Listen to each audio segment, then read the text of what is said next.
So America is jogging on the spot yet again. And this involves the latest shooting of an unarmed black man by a white person, this time an ex-cop, and his son, Ahmaud Arbery, was out jogging in Georgia, and he was chased down and murdered. And then all of a sudden you hear he fits a description of a burglar that they thought was terrorizing the area. And it's quite unfortunate. What I would like to see is a united outrage. White America joining the chorus of saying enough is enough. And I tell you why. Because I think that I could have been Ahmaud Arbery. I could have been Travon Martin. I could have been Eric Garner. I could have been Amadou Diallo way back in 1999 for the latter, who was shot 19 times by law enforcement when he was about to go out for a dinner in New York. Nobody was charged. Nobody bore the penalty for that. And I think that I could have been in those statistics. Why? For those who know the area, I live in Bangor, Maine, and I shared this experience with a few friends a couple years ago.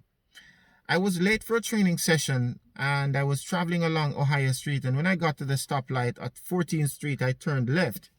And while I was going on, I heard a siren, and I looked up. I saw the blue lights flashing, and so I pulled over because I knew that I was a target. And as I pulled over, I put both hands at the top of the steering wheel so that whoever was going to approach a car could really see that I'm clearly not a threat. The person came out the car. It was a male, came out the vehicle and clad in his uniform. And as he approached the car, he just grabbed onto his weapon and started to, sir, turn the window down. And then he kept on coming up till he got to here, right? And you know what I did? I stayed cool. He gestured that I should turn the window down. I rolled the window down. Before he could say anything more, I said to him, "But you were coming along quite comfortably, and then all of a sudden, why you grabbed onto your weapon?" He never really answered that. But he said to me, "Where are you going?" And I said, "Where are you going in such a hurry?" And I said to him, "I coach.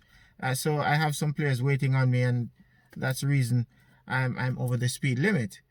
And he said to me, "Okay, sir, take your time, slow down, and go." Now, thankfully, it ended kindly for me. But just imagine if I had just flinched, my phone was falling or something, and he would have maybe fired into the car, and then there would have been an explanation, just like how these guys are now offering an explanation that this guy fits the description of a burglar. You know, when Colin Kaepernick took a knee and paid a dear price for it, these were the reasons he took a knee. Contrary to what some might want us to believe, or what want you out there to believe, that it was a disrespect of the national anthem and the flag and all that kind of fake patriotism.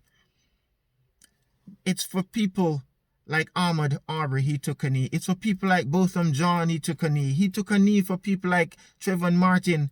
He took a knee for people like Eric Garner. He took a knee for somebody maybe like me who could have been a statistic. And nothing else, no other reason. But what I would like to see is, if it is that white America says that it doesn't like injustice, I wanted to see a little bit more outrage when things like this happens to people who don't look like you. Because now that COVID-19 is creating this lockdown for everybody, I see the united front where armed white men marched on Capitol Hill the other day in Washington to protest that they want the economy to reopen. And these are measures being taken to protect them and other members of the population because the virus is spreading. But they marched on Capitol Hill armed to confront political representatives and armed officials. But I wonder what the outcome would have been, what the ending would have been had those men not been white men marching on Washington with high-powered rifles. Just imagine how it would have ended. And if it is that you are not outraged when things like this happen to people, to the families of black folks in America, then you're not about stamping out injustice. Just remember, if injustice for one isn't injustice for all in your book, then you're not really for justice. Because I could have been, had I just flinched, I could have been a statistic. That guy would have fired into the car and I would have fit a description. I would have done something outside the ordinary to have warranted and justified the actions that he would have taken that would have cost my life. Charges haven't been brought against the people who have murdered Ahmaud Arbery just yet, and you wonder why the wheel of justice almost comes to a standstill when it is a certain section that is on the wrong end.